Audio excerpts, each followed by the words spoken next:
Hello everyone, my name is Karen, welcome back to the channel, and if I look a little bit different, it is because I have a new phone. I recently switched from Sprint to Verizon. With that, I got a new phone.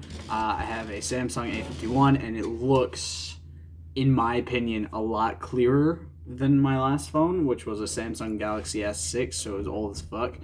But yeah, you guys probably don't care about that. You guys probably just want the Hell in a Cell 2020 review, so let's get underway with it. Now there were, I think there was two matches that were added in during the show that Jesse and I did not get the chance to predict because obviously they happened during the show and we were already watching it when we found out. We didn't find out like before the pay-per-view. We watched the pay-per-view. We found it during watching the pay-per-view after the pay-per-view had already been live and these matches had already taken place. So obviously we can't predict them if they've already happened because that's cheating. But yeah, normally if we're quick enough on it, we do actually predict the matches before we watch it. So first match of the night was on the kickoff show. It was a WWE 24/7 Championship match. R-Truth defending against Drew Gulak. Again, no prediction for this match.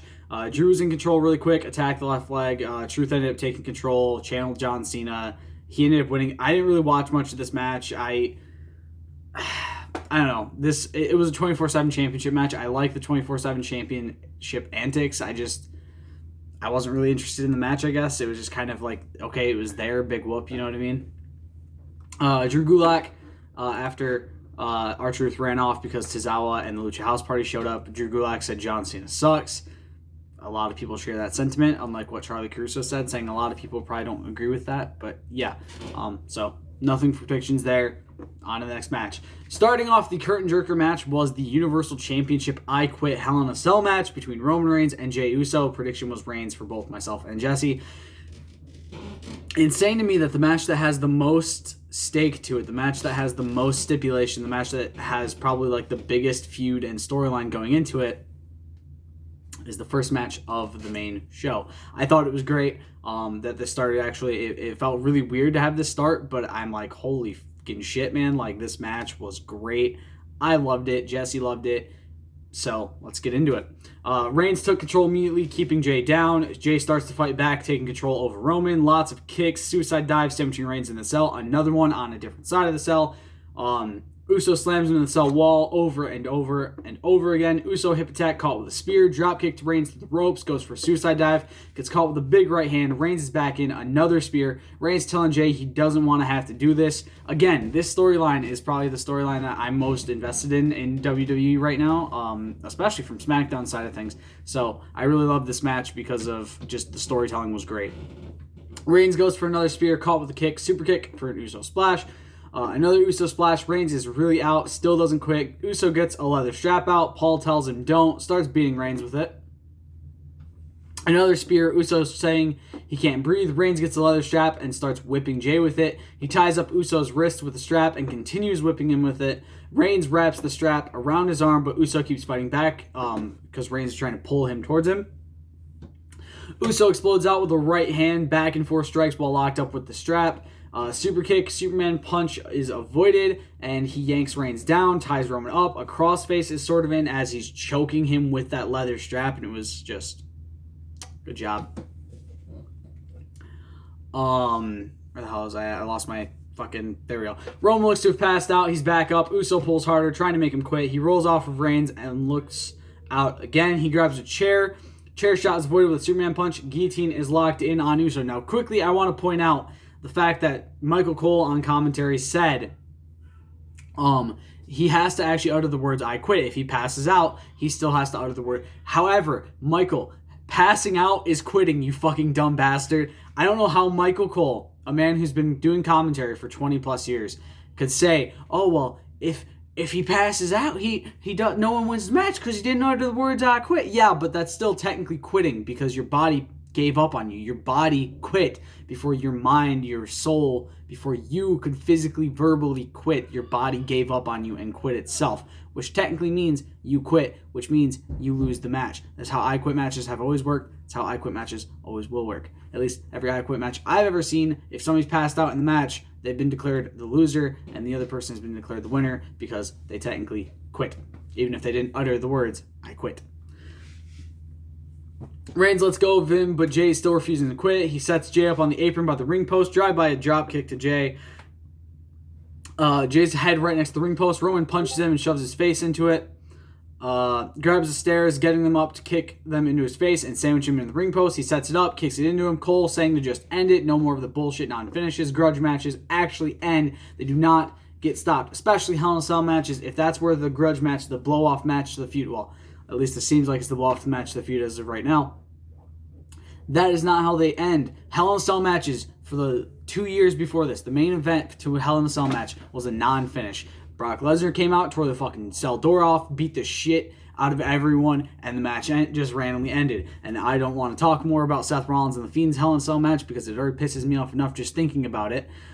This match, if it had just ended in a non-finish, I would have been so fucking pissed because this match had so much fucking furiosity, so much unbridled rage and like passionate fucking destroying of the two competitors who are cousins, mind you, in this match. It was just, this match, if it had ended in a non-finish, I don't think WWE would ever recover because they realized the last 2 years, the finishes to Hell in a Cell matches have been the most important part of the Hell in a Cell matches for the fans. And literally doing 2 non-finishes, especially in the main event, this is the first match, I know, but doing non-finishes in the main event of Hell in a Cell matches 2 years in a row. Had they done a third year in a row where they decided that the Hell in a Cell match was going to end with a non-finish, I don't think WWE would have ever recovered because non-finishes in Hell in a Cell matches make no fucking sense, okay? So Michael Cole saying just end it? No, shut the fuck up. Let the match actually end. Don't fucking just, ref saying he's going to call it. Roman grabs him by the hair to stop him and he tosses him over the ropes. The outside ref comes in to check on him. Adam Pearce and other officials come out to stop him. Roman closes the cell and grabs the steps. He fucks up the first attempt to throw them in, gets them in. The officials scurry out of the ring because they're scared shitless of Roman Reigns. They don't want to die. He sets the stairs on top of Jay and leans on them, sitting there and trash talking, picks the stairs up, and Jimmy goes over him, stopping Roman once again. Now, this is where the storyline for this actually got even more insane because instead of Jimmy saying, Jimmy, this is Jimmy, Roman, it's Jimmy, No. He said this isn't Jimmy. He said this is Josh speaking to Joe, which if you guys do not know, the real names of the Usos are Josh Fatu and John Fatu. Josh being Jimmy's real name and John being Jay's real name. And Joe, obviously, as we all know from Roman's tear-jerking relinquishment of the Universal Championship last year is that 2 years ago? Whatever. Whenever he relinquished it because of his leukemia, he said, this isn't Roman speaking, this is, my real name's Joe. It was such a breakdown moment because it was such a kayfabe breaking moment. And again, they're blending the lines of work, shoot, kayfabe, non-kayfabe into this. And it's what really drove this story. It's what really makes me brought into this story. It's just insane. But he's like, it's Josh now speaking to Joe. It's not Jimmy speaking to Roman. It, like I said, it really blurred the work/shoot of this feud, which is why I like a blood feud like this, where it's a family affair. It's two cousins wanting the top prize, and it's just, it fits so well, especially with the way they blur the lines like this. He tries to tell Roman whatever he's going through, they can help him. They start crying in the ring. Like, Jimmy's already crying at this point, but Roman starts to cry, and he starts apologizing, and then he locks the guillotine in on Jimmy. Jay tries to help him, and Jay utters the words, I quit. Roman wins, but at what cost? Like, 20 out of 10. 1-0 on predictions. The match made me feel so uncomfortable watching some of the ways they were doing stuff, but it was great. It was hard to watch at times because you're seeing two cousins trying to murder each other inside Hell in a Cell. But God, it's such fucking great storytelling in this one. It's honestly probably my favorite storyline of 2020 so far. And I can't wait to see where they go with this next, as a lot of rumor is setting up for The Rock to come out and potentially help Jimmy and Jay get their revenge on Roman in some way. If this really does lead to Roman versus The Rock, I'm all for it. I would rather have it be in front of a live crowd, so I'm really hoping crowds get to come back, at least in some capacity, to live crowds rather than just the Thunderdome in WWE very soon, because I would love for The Rock to actually be able to be there in front of a crowd. Because it's The Rock. If he's not in front of a crowd, it just feels wrong, man. Alpha and Seeker are out as Reigns walks to the stage. They put a lei around Roman's neck, symbolizing that he is now the head of the table. And Heyman is just sitting there still, like, in shock. It's pretty much how I felt for most of the match. This match just, it was insane to me. I loved it. It was a great opener to the pay-per-view, and I think them choosing that one as the opener was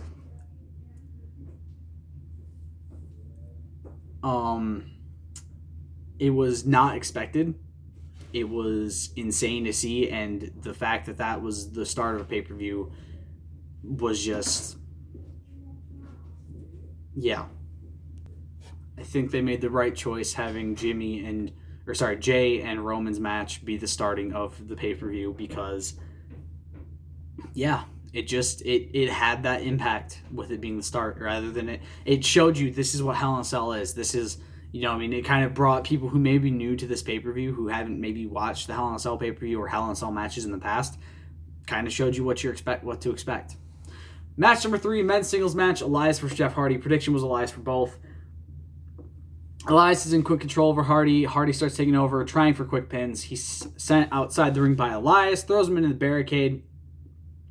Then Hardy gets him back and does the same. Baseball slide dropkick to Elias. Sidestepped as he goes to dive on him, sending Hardy into the barricade. Back in at 9. Elias is in heavy control. Hardy tries to fight back as much as he can. Hardy gets in control after the atomic drop, a leg drop, and a dropkick. Twist of Fate is avoided. Powerbomb to Hardy for a 2 count. Whisper in the wind for a 2 count. Twist of Fate. Hardy goes up. Swanton bomb. Elias rolls to the apron like he's preparing for the Swanton bomb. Sorry, I should have specify that. Hardy rolls the apron. Elias rolls the apron. Hardy's still prepared for the Swanton bomb, but Elias rolls outside. Hardy's still planning on doing it, but then Elias crawls out of range, goes to grab his guitar. Hardy stops him from hitting him with it, and then whacks Elias over the back with the guitar. Elias wins by DQ. 3-0 on predictions. 3-0. What? 3-0. Oops. Sorry. That's just a 2-0. It's just a 2-0 on predictions, not 3-0. Sorry about that, guys. 2-0 on predictions. I gotta go make sure the rest of my fucking thing... No, they're not. Okay. Give me 1 minute, guys. I gotta, go through, because I fucked up on every one of these matches after this because of that.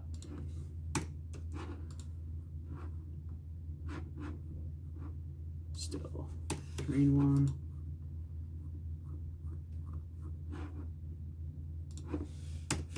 There we go. I didn't even realize that I fucked up until just now, so that's fun. But yeah, so 2-0 on predictions, 8 out of 10. It was a great match. Elias going for the guitar didn't really worry me, but the ending kind of brought it down. I don't like DQs like that. It's kind of meh. Like, it's kind of meh for Elias to kind of get a DQ. Like, he's back and he gets a DQ fucking victory like that. It was just kind of boring to me in a way. But hey, at least we're 2-0. Elias actually was in the qualifiers for the Survivor Series men's team on Raw. He lost because of a distraction by Jeff Hardy's music, which eventually led to Jeff Hardy attacking him. Jeff Hardy had also been in it, and he lost his qualifying match to AJ Styles. AJ, the heel, getting a victory with no shenanigans, and Keith Lee, a face, getting a win over Elias with shenanigans. It was really weird, man. It was really, really weird. And the other one, Sheamus beat Matt Riddle to join the team. Match number 4, Money in the Bank contract men's singles match. We have Otis versus The Miz. Prediction was Otis for both. He's really angry because of everything The Miz has done. He's already taken control and beating the shit out of The Miz. He's not feeling Miz's offense against him. He's still in control. Morrison tries to get involved. DDT to Otis off the distraction. Morrison with a cheap shot to Otis. Miz taking over with the yes kicks to Otis. A double axe handle and a 2 count by The Miz. Sleeper hold in on Miz. Otis starts... in by Miz, sorry. Otis starting to pass out. Big boot to Otis takes him down, which was really shocking to see The Miz do a big boot.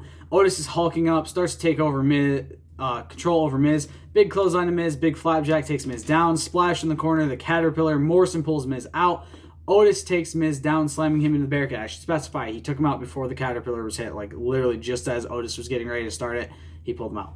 Another big boot to Otis. Morrison nearly gets caught hitting Otis with the briefcase. Ref ejects him as he was inches away from hitting Otis. He was like literally that far away from hitting him when the ref caught him.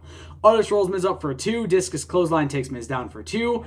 Miz kicks Otis in the ropes, and Tucker hits him with the motherfucking briefcase. That's son of a bitch. Miz wins 10 out of 10, 2-1 on predictions. I think it was an insane ending to that match. Like, the briefcase, so for those of you who don't know, there's only one other time, and they mention it, but they don't mention it by name. There's only one other time this happened. Mr. Kennedy, when he won the briefcase way back when, he suffered an injury, so he had to be, in some way, taken out of the storyline. He had to have the briefcase taken off of him, so he had a match against Edge, who won and later cashed in to successfully become champion once again. This is Miz's second time winning it, and this is, again, the only time it's ever been, only the second time ever it's been put on display or on defense in a singles match, and again, just like the first time, it has switched hands to a former Money in the Bank winner in The Miz, and the first time obviously being Edge. So yeah, I'm very excited to see where Miz goes with this. I'll talk a little bit more about it once we get to the final match of the night, so I can kind of talk about it a little bit better. Yeah, on to match number 5, the SmackDown Women's Championship Hell in a Cell match with Bayley versus Sasha Banks. Prediction: Sasha for both Jesse and myself. Miz says the Universal Champion and WWE Champion are both now on notice. Yeah, good luck there, Mikey. Wouldn't want to go after anybody in those scenes right now, just saying.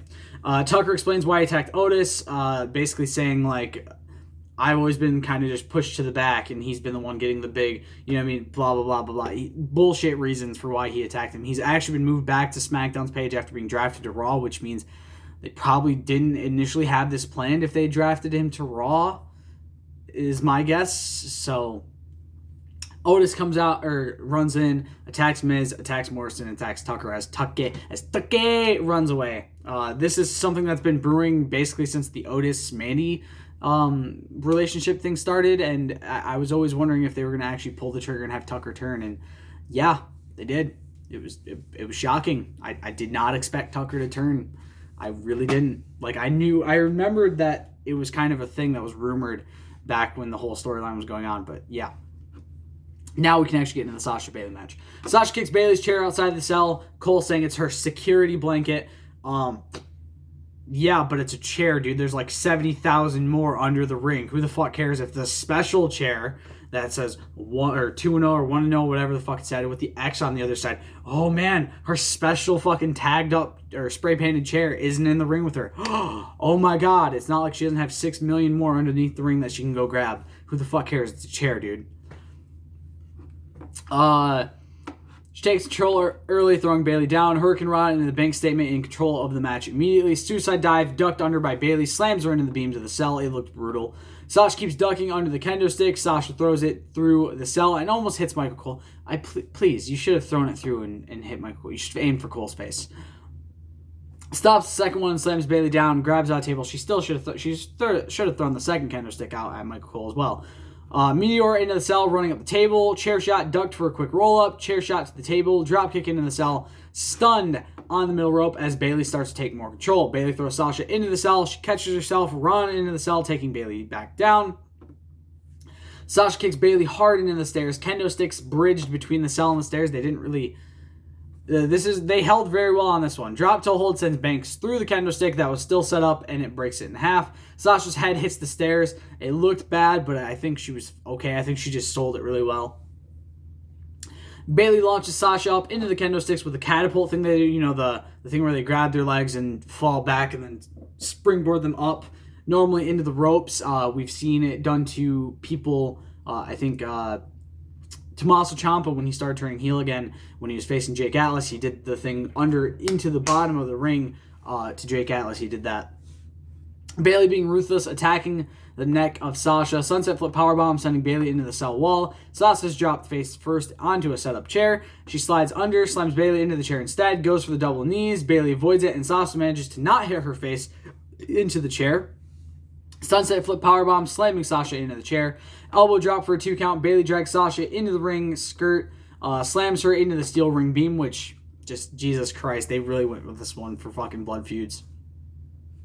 Kendo stick shots to an upside down Sasha, grabs out some duct tape. Bayley has issues getting it started. You think they would have set it up for her, so it was already ready to go when they started with it.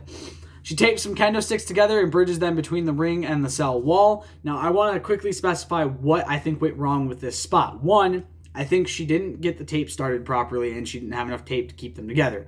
That's the first problem. I think they should have definitely had the tape started and just had a thing for her to easy peel it back with, because she had to actually use her teeth to pull the duct tape out and get it started, which I think is problem number one. Problem number two, rather than rip the duct tape after she was done using it, she left the roll just dangling beneath it, which I think with the kendo sticks not being very big pieces of wood, they just weighed it down and stopped it from holding properly. Like, everyone knows when you're duct taping something after you're done, rip the fucking thing off, because those duct tapes, they're heavy as fuck, man. Like, they're heavy. Like, I don't understand why instead of ripping it off, she just let it hang there and pull the kendo sticks down. So Cora was kind of talking about it, and then she trash talked him for being dumb because obviously it didn't go to plan. Fire extinguisher to Bayley. She grabs her chair that was moved there, which, yes, her chair was moved to the outside of the cell because it was like up on the ramp when Sasha kicked it out, and then all of a sudden she just able to grab her chair from the cell. It's like right next to the fucking cell. So like the door's open, she grabs it, and then yeah.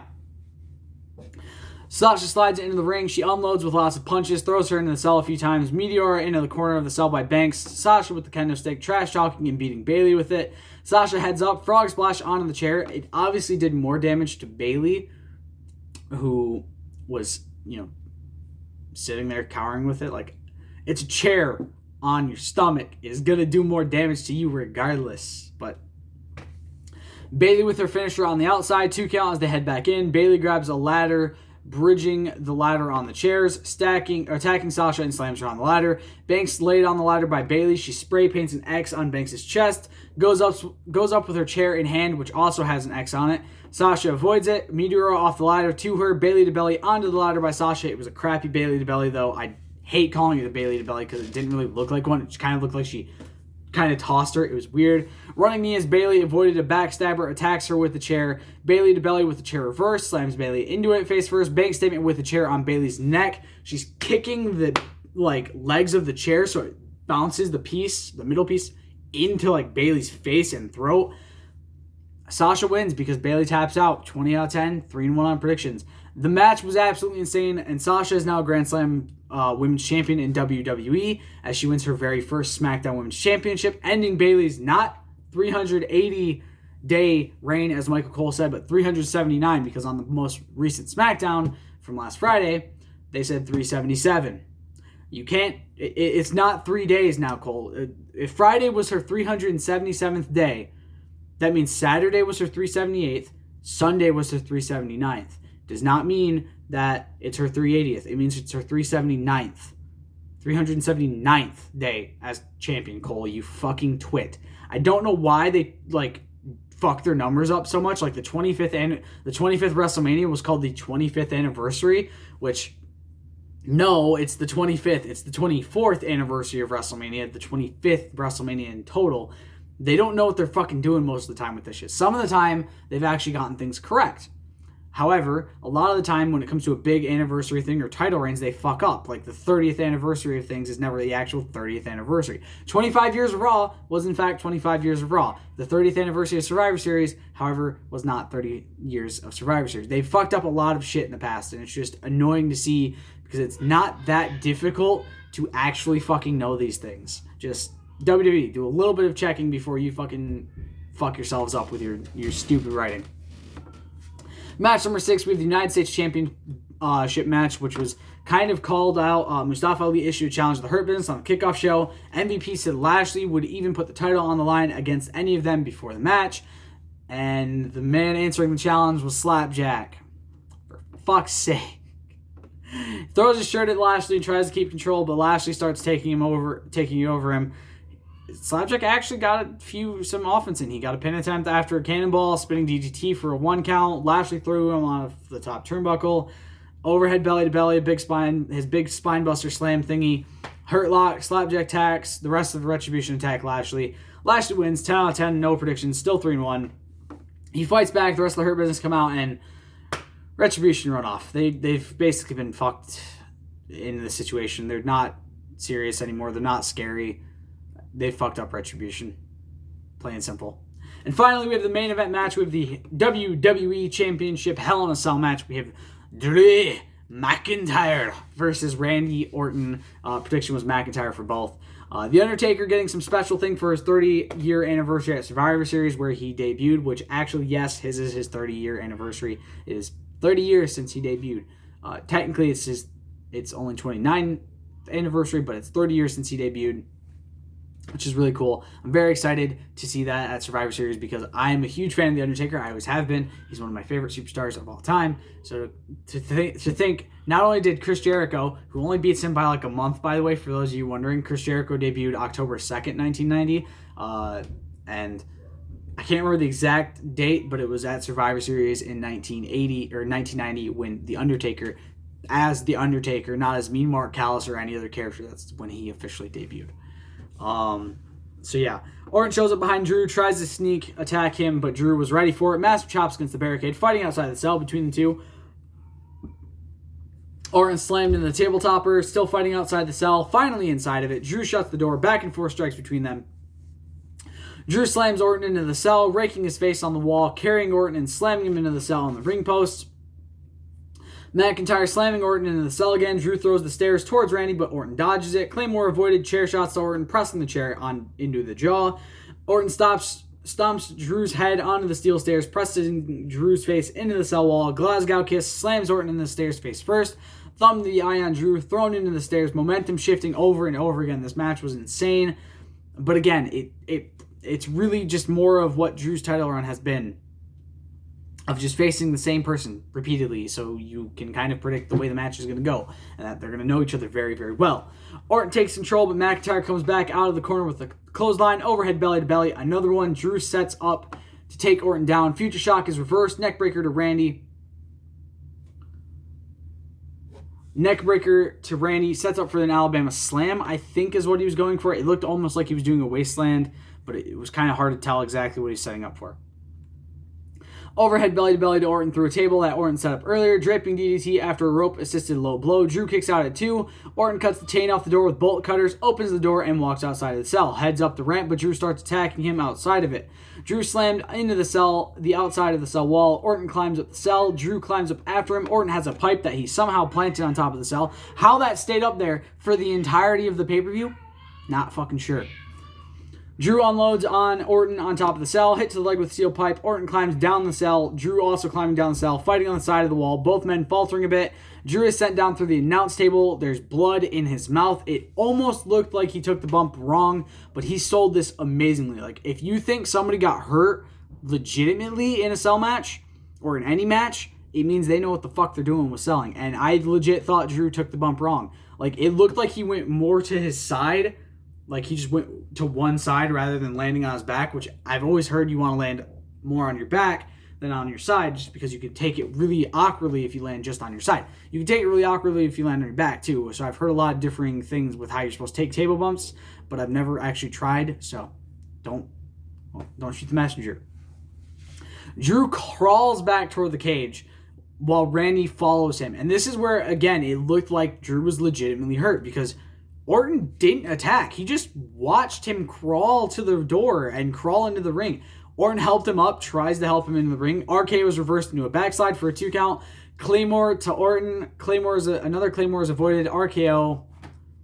Randy Orton wins, becoming a 14-time world champion. 20 out of 10, 3-2 on predictions. Again, it did look like Drew was hurt, but obviously once he started getting offense in, you can kind of be like, okay, he wasn't hurt. He's just really good at selling it. It was an amazing match. I think Drew sold insanely well. I'm not sure what they're planning for Orton as champ. But, again, like I said, I'd come back to The Miz winning Money in the Bank. When Miz originally won his Money in the Bank briefcase, he cashed in November 22nd, 2010 on Randy Orton to become WWE champion. And Angry Miz Girl was very angry, as Miz pointed out on Raw. Now, 10 years later, Survivor Series is on November 22nd, 2020. Randy Orton is the WWE World Champion, and The Miz has the Money in the Bank briefcase. So it looks like they might be setting up for a repeat of history. The pay-per-view as a whole gets 5 stars. It was insanely great and had a lot of great moments, and every match really delivered. The down points for me were probably the U.S. Championship and 24/7 Championship matches. They didn't have a whole lot of weight behind them. They were just kind of there. Match of the night for me goes to the Universal Championship and WWE Championship. Cells tied for it because, Jesus, they were both insanely awesome. Very close to also being in that tie was the Women's Championship Hell in a Cell match, as I thought all cell matches really delivered, unlike the past few years. All three cell matches were very good. They very much delivered on what you were expecting, especially the blood feud sort of thing for all three setups. They all kind of had that huge, lengthy storyline feud behind them. I thought it was really good. That's going to do it for this prediction video, guys. Let me know what you thought down in the comments below. I'll see you all in the next video. Stay golden. Peace.